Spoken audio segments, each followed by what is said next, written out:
It's time for more of today's top stories from the Next News Network. A small but significant change to an obscure provision in the U.S. Code has resulted in a dangerous power grab on behalf of the Pentagon, reports the Long Island Press.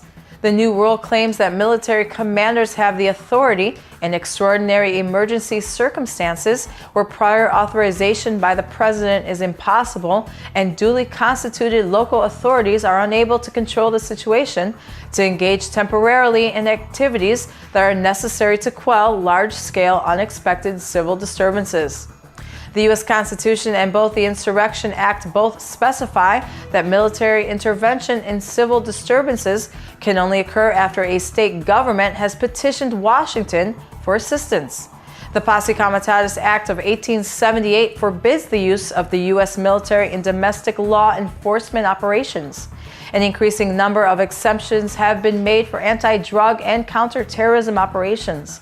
However, according to Rutgers University law professor Bruce Affron, the new rule is a wanton power grab by the military that would permit military commanders to seize power without authorization from elected leaders or other civilian officials.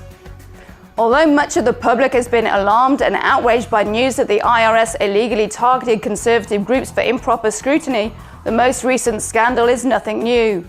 James Bovard of the Future of Freedom Foundation points out that President Franklin Roosevelt used the IRS to harass newspaper publishers who were opposed to the New Deal, and dropped the IRS hammer on political rivals such as the populist firebrand Huey Long and radio aggregator Father Coughlin, and prominent Republicans such as former Treasury Secretary Andrew Mellon. During FDR's reign, Texas Congressman Lyndon Johnson, who would later use the IRS to harass his own political opponents, benefited from Roosevelt's decision to spike an IRS audit of illegal campaign contributions from a government contractor.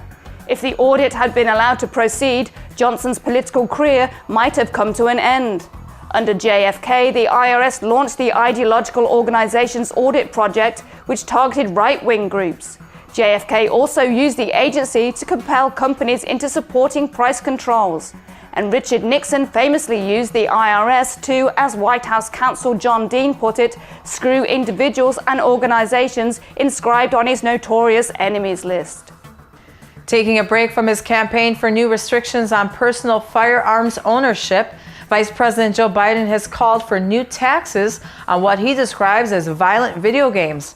According to Biden, there is no legal reason why such taxes could not be imposed. Legal commentator Jonathan Turley points out that there is no evidence that such games produce the type of attacks seen at the Boston bombings and school shootings. He also criticized Biden for fulfilling the stereotype of a liberal politician, where the answer to every problem is a tax. The city government in Keene, New Hampshire, finds itself in the odd position of suing people for putting money into parking meters. A small group of people who have been dubbed Robin Hoods patrol downtown Keene with video cameras and pockets full of change they use to plug expired parking meters. The 6 activists will place cards under windshields reading, "Your meter expired. However, we saved you from the King's tariffs, signed Robin Hood and his merry men. Please consider paying it forward." Parking enforcement officers complain that they feel harassed by the Good Samaritans. On May 2nd, the city filed a lawsuit seeking a restraining order against the 6 activists that would prevent them from coming within 50 feet of parking enforcement officers. You're watching the Next News Network.